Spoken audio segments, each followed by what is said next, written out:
Vous ne trouvez pas que la langue française, elle est géniale? Oser la foi. Et on n'entend ni le R et ni le Z. Oser la foi, c'est un verbe, c'est un impératif. Si vous mettez un Z, oser, avec R, c'est un verbe. Vous mettez un Z, c'est une invitation. Oser la foi, ou le geste qui sauve. Je tire le message aujourd'hui de l'Évangile selon Marc, ça ne devrait pas vous étonner, nous sommes dans la lecture continue, et nous sommes au chapitre 5, les versets 21 à 34. Et j'ai préparé 2 tableaux. Hop. Est-ce que c'est lisible avec la lumière? Et qui nous fera la lecture? Il y avait là une femme qui avait des pertes de sang depuis 12 ans. Elle avait beaucoup souffert chez de nombreux médecins et y avait dépensé tout son argent. Mais elle n'allait pas mieux. Au contraire, elle allait plus mal. Elle entendit parler de Jésus. Elle vint alors dans la foule derrière lui et toucha son vêtement. Car elle se disait : « Si je touche au moins ses vêtements, je serai guérie. » Sa perte de sang s'arrêta aussitôt et elle se sentit guérie de son mal. Se rendit aussitôt compte qu'une force était sortie de lui. Il se retourna au milieu de la foule et dit : « Qui a touché mes vêtements ?» Ses disciples lui dirent : « Tu vois la foule qui te presse et tu te dis : qui m'a touché ?» Jésus regardait autour de lui pour voir celle qui avait fait cela. La femme, effrayée et tremblante, sachant ce qui lui était arrivé, va se jeter à ses pieds et lui dit toute la vérité. Alors il lui dit : « Ma fille, ta foi t'a sauvée, pars dans la paix et sois guérie de ton mal. » Ta foi t'a sauvé. Pars dans la paix et sois guéri de ton mal. Oser la foi, ou le geste qui sauve. Oser, c'est un verbe qui signifie d'avoir le courage de le faire. D'avoir le courage de le faire. Mais c'est aussi, oser voudrait dire avoir le courage de le dire. Comme quelqu'un m'a dit qui a très souvent le trac dès qu'elle se trouve devant des personnes d'un public, elle dit « Bien que j'ai ressenti un immense trac, j'ai pris mon courage à 2 mains pour oser monter sur scène et présenter mon chant préféré. » Les choses ne sont pas toutes faciles. Certaines choses, il faut vraiment oser de le faire et prendre son courage à 2 mains.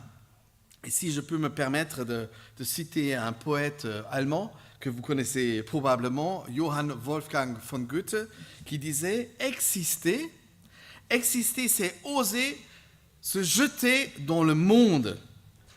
Exister, c'est oser se jeter dans le monde. C'est oser de vivre, d'oser d'exister. » Une femme malade et désespérée ne veut que, si toutefois possible, ne veut que toucher les vêtements, les habits de Jésus, en espérant d'être guérie par ce simple geste. Et son geste est accompli à la fois de crainte, du jamais fait, et est rempli avec la foi qui ose se manifester. Nous lisons qu'elle était malade depuis 12 ans. Est-ce qu'il y a quelqu'un dans la salle qui est malade depuis 12 ans ou plus? Samia, Imke, avec ses migraines, Viviane. Vous savez qu'est-ce que c'est d'être malade? Et quoi qu'on tente, quoi qu'on essaye, on reste malade. C'est le cas de cette femme qui a vu des nombreux médecins. Et à l'époque, il n'y avait pas encore la Sécu. et la Sécu n'était pas encore en découvert, comme aujourd'hui, elle devait dépenser à elle-même tous les soins. Et elle a dépensé toutes ses économies. Non pas seulement son propre état n'a pas changé, mais sa bourse s'est vidée. Elle a perdu 2 fois. Une fois son espoir, ses nombreux espoirs, et puis elle se trouve sans plus aucun moyen, sans résultat aucun. Et puis, elle a entendu parler de ce Jésus de Nazareth. Cette phrase m'a intrigué. Elle avait entendu parler de Jésus de Nazareth. Mais qu'est-ce qu'elle a entendu? Il n'y a aucune explication dans cette phrase. Qui lui a parlé de Jésus de Nazareth? Est-ce que c'est une personne qui a rencontré Jésus?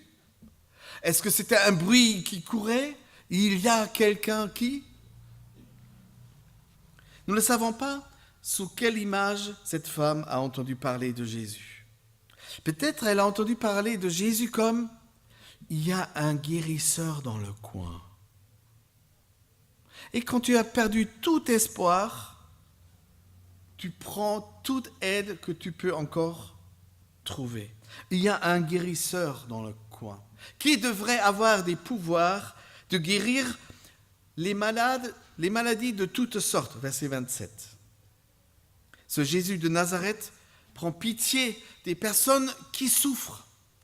Est-ce que tu ne voudrais pas être aussi connu pour être une personne qui a de la miséricorde, qui a de la passion, qui a de la pitié avec des personnes qui souffrent? Donc tu vas être une personne aimée. C'est le cas de Jésus. Jésus, il prend pitié des personnes qui souffrent. Donc il doit être bon. Si je pouvais le rencontrer, si seulement je pouvais le rencontrer, cet homme serait probablement ma dernière chance, ma toute dernière chance. Vous pouvez vous imaginer combien d'espoir se trouve dans cette réflexion? Il se peut qu'il soit ma dernière chance, ma toute dernière. Mais ce qu'elle avait entendu parler au sujet de Jésus l'a mis tellement en confiance qu'elle va mettre tout en œuvre pour s'approcher de Jésus. Et ça, c'est le propre de la foi, c'est le propre de la confiance. Et te fait oser ce que tu n'aurais jamais cru que tu en serais capable.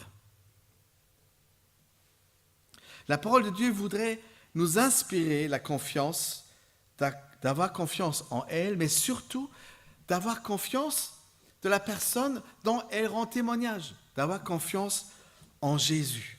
Plus tard, l'apôtre Paul dira par rapport à sa foi en Jésus, en 2 Timothée 1,12, « Je n'ai pas honte, car je sais en qui j'ai cru. Je le crois. » On l'a chanté haut et fort. Je n'ai pas honte, car je sais en qui j'ai cru. Et je suis persuadé qu'il a la puissance de me garder, dit-il. Contrairement à d'autres personnes qui demandent d'être guéries par Jésus ou qui le demandent pour leurs proches, l'intervention de cette femme se distingue.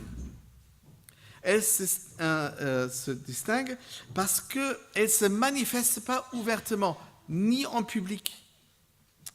Elle le fait dans l'anonymat absolu de la foule qui se presse autour de Jésus. Car, atteinte des pertes de sang constantes, c'est une femme qui est déclarée impure, à la fois par la société, mais aussi par la loi religieuse. Elle est déclarée impure, une personne mise hors de la loi de pouvoir faire partie de la société. Et de peur de s'adresser à Jésus dans sa peine, elle s'est rendue et elle reste invisible dans la foule. Personne la voit. Personne s'aperçoit qu'il y a une femme qui cherche à se faire un chemin en douce dans la foule. Elle n'oserait jamais de s'adresser à Jésus directement, pour des raisons qui sont à la fois à son état particulier, mais elle ne sait pas encore la réaction de Jésus. La foi que cette personne pouvait éventuellement, espérons-le, guérir, mais elle n'est pas sûre de sa réaction. Il y a un bruit qui court qu'il aime les personnes qui souffrent. Mais le rencontrer directement, c'est autre chose. Se regarder dans les yeux, par exemple. Donc, elle est faite en discret. Pourtant, elle est venue tout près de lui, avec toute la foi qu'elle possède en matière de foi. Ça, c'est oser la foi. La plupart du temps, disait Alain Fournier, romancier du XXe siècle, la plupart du temps, nous mourons de faiblesse. Nous ne mourons de ne rien oser. Oui, c'est aussi une forme de mourir intérieurement en nous-mêmes si nous avons perdu la foi d'oser encore. Ou, comme le dit l'apôtre Jacques en chapitre 4, verset 2, « Vous ne possédez pas parce que vous n'avez pas demandé. Vous ne possédez pas parce que vous n'avez pas encore demandé. » Ou comme Jésus dit, « Jusqu'à présent, vous n'avez rien demandé en mon nom. Demandez, mais demandez, et vous allez recevoir. Demandez, osez demander, et vous allez recevoir, afin que votre joie soit parfaite. » Jean chapitre 16, 24. Le petit geste de la foi devrait passer complètement inaperçu. Mais ce geste est chargé de toute sa foi. Elle touche, elle arrive de s'approcher de Jésus de sorte qu'elle peut toucher enfin les vêtements de Jésus. Ce geste est chargé de toute sa foi et de tous ses espoirs réunis. Bon, son geste, toucher les vêtements d'un guérisseur, peut apparaître bizarre. C'est un peu comme la superstition, n'est-ce pas? Son geste aujourd'hui, effectivement, peut nous paraître bizarre. Mais dans l'Ancien Orient, au temps de Jésus, le vêtement que porte la personne est le symbole même de sa personnalité. Comme il y a des vêtements particuliers que portent les personnes à des moments particuliers, ou des personnes d'autorité, à des festivités, à des moments rituels, n'est-ce pas? Il y a un vêtement. Dans l'Ancien Orient, au temps de Jésus, le vêtement est le symbole de la personne même, de sa personnalité. Donc toucher le vêtement de quelqu'un, c'est l'atteindre lui-même. C'est à la personne qu'on touche. Et puis, dit le texte, elle toucha son vêtement, car elle se disait, même si je ne touche que ses vêtements, je serai guéri. Verset 28. Et franchement, ça c'est la foi. Je me demande, quand je lis le texte, est-ce que j'ai une foi pareille? Et je me demande. Bon, je suis d'un autre caractère, je ne le ferai pas derrière, je ne toucherai pas ses vêtements, vous voyez? Mais chacun s'approche de Jésus avec la personne qu'on est, avec la foi qui est la nôtre, les craintes qui sont les nôtres, les souffrances qui sont les nôtres. Chacun a son approche personnelle. Un geste osé, mais chargé de toute sa foi, deviendra le geste finalement qui la sauvera, qui va la délivrer de toute sa maladie, dit notre texte. Sa foi peut apparaître encore bien timide, mais cette foi, elle est forte, car elle lui permet d'oser imaginer l'impensable. Imaginer l'impensable. D'oser croire l'impossible. Les amis, ça c'est la foi. D'avoir la foi. Imaginer l'impensable et croire l'impossible. Et c'est exactement ce qu'ose faire cette femme. Une femme qui s'écrie peut-être « Oui Seigneur, je crois, mais viens au secours de mon incrédulité. » Parce que parfois, avoir la foi et oser va de pair avec une incrédulité, pardonnez-moi. Ne pas savoir qu'est-ce que ma foi deviendra une fois osée. Oui, je crois, viens au secours de mon incrédulité. Une foi qui ose croire contre toute apparence. Croire contre toute apparence. Le théologien protestant et philosophe danois Søren Kierkegaard, qui vivait au XIXe siècle, disait « Oser, c'est perdre pied momentanément. Oser, c'est perdre pied momentanément. Ne pas oser, c'est perdre soi-même. » Oui, il y a un petit flou dans le oser. Il y a un moment de flou qui nous déstabilise dans le croire. Mais ne pas oser et de ne pas croire sera notre perte, d'une manière ou d'une autre. Cette femme veut oser la foi malgré le fait qu'elle est considérée comme impure selon la loi. Et si la loi religieuse considère que certaines personnes doivent rester écartées de la sainteté de Dieu, écartées du temple, écartées du peuple de Dieu, cette femme ose la foi et s'approche finalement de l'interdit. Elle s'approche de l'interdit. Mais interdit des yeux de qui? La foi reste quelque chose d'intime entre toi et Dieu. Qu'importe ce que les autres disent, qu'importe comment les autres te considèrent, ta foi est un lien qui te lie avec Dieu. Et personne ne peut faire la démarche pour toi. Personne. Tu ne peux pas envoyer un messager. Tu dois aller toi-même. Ce que fait cette femme. Elle va oser toucher les vêtements de Jésus, espérant, lui, pardonnez-moi, arracher en quelque sorte, et en secret, sa guérison. Arracher en quelque sorte sa guérison, comme à la dérobée. Avec toute sa foi, qui lui reste encore, elle espère de Jésus ne pas être soulagée simplement dans sa peine, mais d'être carrément sauvée de sa maladie. Ce n'est pas une question de soulagement. Je voudrais souffrir un peu moins.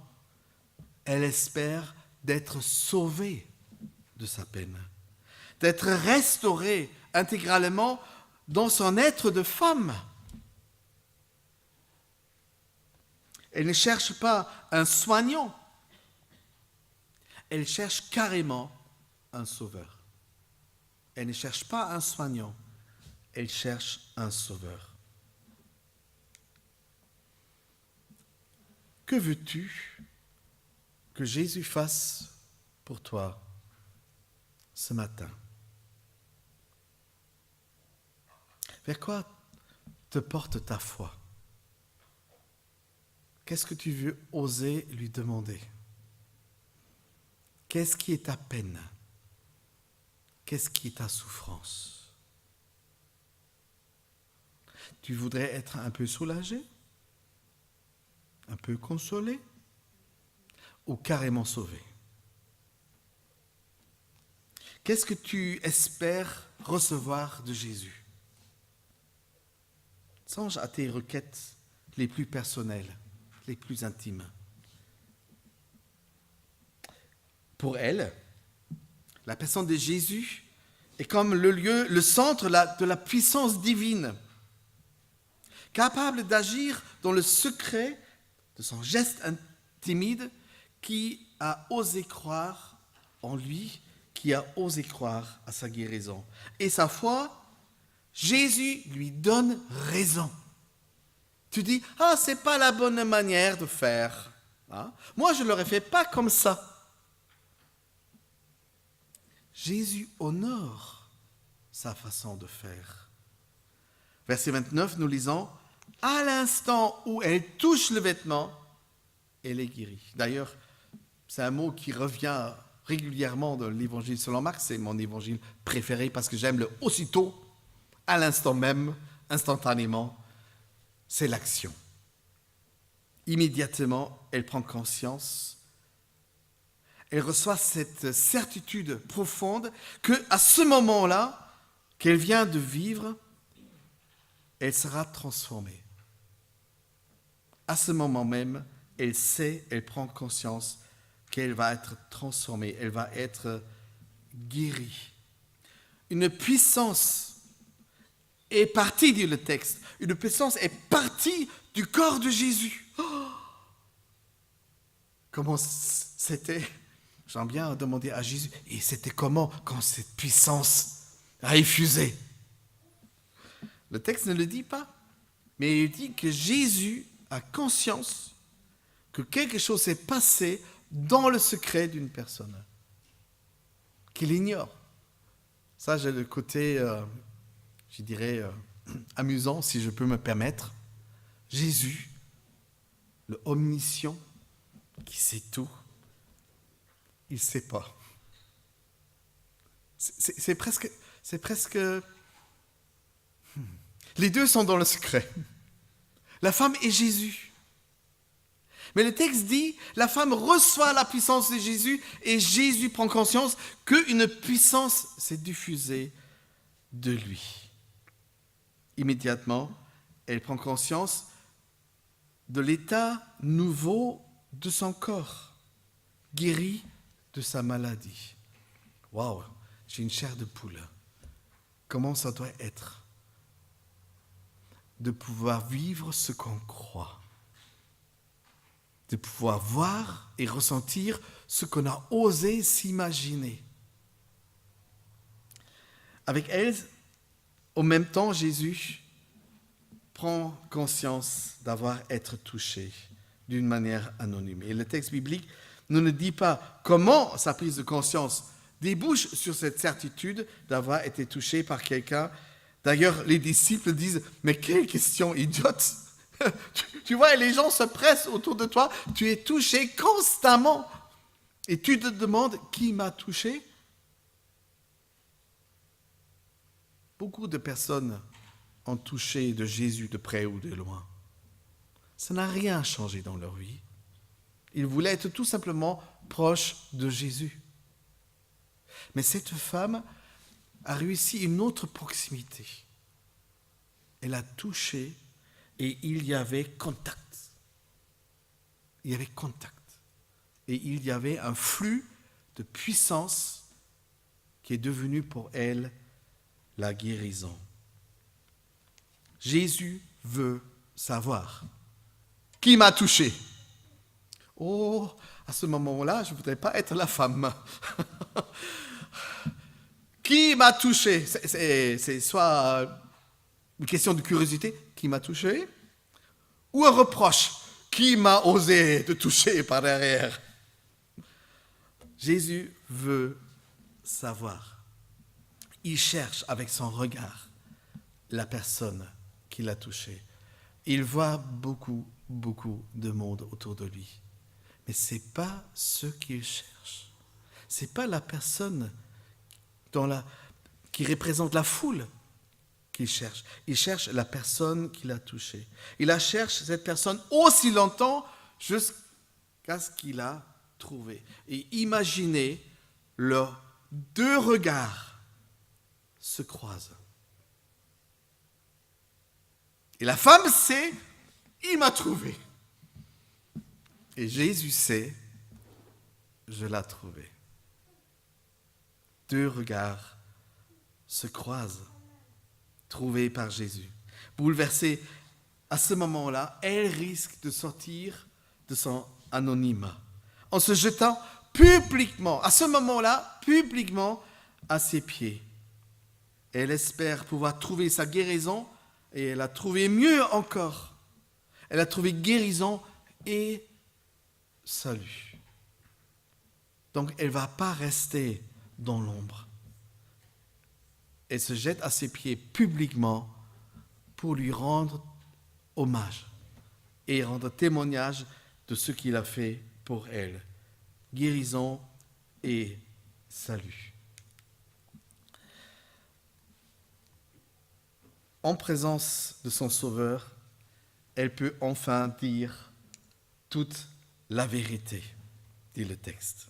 En parlant à Jésus, sous le sceau de la vérité, cette femme se met elle-même dans la vérité. Si elle a vécu cachée jusqu'alors, si elle n'a pas osé parler de sa souffrance, maintenant c'est le moment de pouvoir le dire en vérité, en public, dans la présence de Jésus, en toute sécurité. Quoique, toute sécurité, si deux regards se sont croisés, le regard de Jésus et le regard de cette femme, imaginez les regards de la foule, qui l'ont regardé, mais autrement. Mais cette femme, à ce moment-là, comme si la foule n'existait plus. Elle est seule avec Jésus, dans sa présence, jetée à ses pieds. Elle lève le regard. Qu'est-ce qu'il faut davantage ? Rien. Avec lui, je peux maintenant parler vrai. Je peux être dans la vérité. Lui parler de sa vie passée, ce qu'elle a fait et ce qu'elle vient de recevoir. Guérison et salut. Et en se prosternant aux pieds de Jésus, elle reconnaît qui elle est et qui est Jésus pour elle. Le récit de cette rencontre entre cette femme et Jésus ne précise pas le moment où et quand le salut s'est réalisé pour elle. Mais quand Jésus lui dit « Ta foi t'a sauvé », nous ne lisons pas « Ta foi t'a guéri ». Ta foi t'a sauvé. Ces mots résument à mes yeux toute son histoire, depuis son recours à Jésus jusqu'à ce dialogue qui se fait là entre elle et Jésus. Vous voyez, vous aussi, ce regard doux et plein d'amour de Jésus qui la regarde. Le prophète Isaïe l'a formulé ainsi en chapitre 43, verset 1, où c'est où c'est l'Éternel qui dit « Ne sois pas effrayé, car je t'ai délivré, je t'ai appelé par ton nom, désormais tu es à moi. Ne sois pas effrayé, je t'ai délivré. » Vous voyez, 600 ans avant cette rencontre, c'est le prophète qui a déjà mis ses paroles dans la bouche, paroles venant de Dieu, et qui peut presque le dire de la même manière. Femme, ne sois pas effrayée. Tu ne dois plus avoir peur. Ne regarde pas les autres, on se regarde à nous deux. Nous sommes en confiance l'un et l'autre. Tu es dans ma présence, en sécurité. Et quand Jésus lui dit au verset 34, « Ma fille, parce que tu as eu foi en moi, tu es guérie. Va en paix et sois guérie de ton mal. » Et j'ai l'impression, en disant cela, que Jésus voulait lui redonner dans la foi la guérison qu'elle a reçue, mais un peu à la dérobée. N'est-ce pas? Maintenant, c'est public. Maintenant, c'est officiel. Je t'ai reçu. Tu es à moi désormais.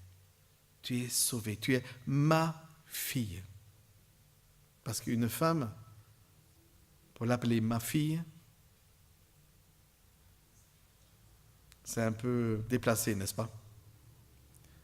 Mais l'appeler ma fille en tant que son sauveur, rentrer dans la famille de Dieu, ma fille reçoit une toute autre connotation. J'aimerais bien terminer. Beaucoup ont touché la personne de Jésus, mais seulement ceux qui ont osé mettre leur confiance en lui ont finalement reçu de lui la force rénovatrice qui seule est capable de changer notre vie. Et il faut que tu touches personnellement Jésus. À distance, tu ne vas pas arriver. Prendre tes distances, garder tes distances, ça ne change rien à ta vie. Viens, approche-toi de Jésus. Touche-le et laisse te toucher par lui. Osez la foi. Osez la foi et commencez aujourd'hui ou recommencer aujourd'hui. C'est Jésus qui dit à Nathanaël, qui est devenu son disciple plus tard, en Jean chapitre 11, verset 40, « Ne t'ai-je pas dit que si tu crois ou si tu oses croire, tu verras la gloire de Dieu ?» Ne t'ai-je pas dit, si tu oses croire, tu verrais la gloire de Dieu. Je prie pour vous que vous aurez en plein des yeux la gloire de Dieu dans votre vie, parce que vous osez croire. Et je t'invite à venir à Jésus tel que tu es, telle qu'est ta condition aujourd'hui, parce que tu traînes une vie derrière toi, une vie douloureuse ou désespérée, qui demande d'être renouvelée. L'oserais-tu aujourd'hui oser mettre ta foi en Jésus, ta confiance en Jésus? Voilà l'image avec laquelle j'en viens terminer. Il est bien des choses qui nous paraissent impossibles que tant qu'on ne les a pas tentées. Osez la foi et faites-le souvent. Amen.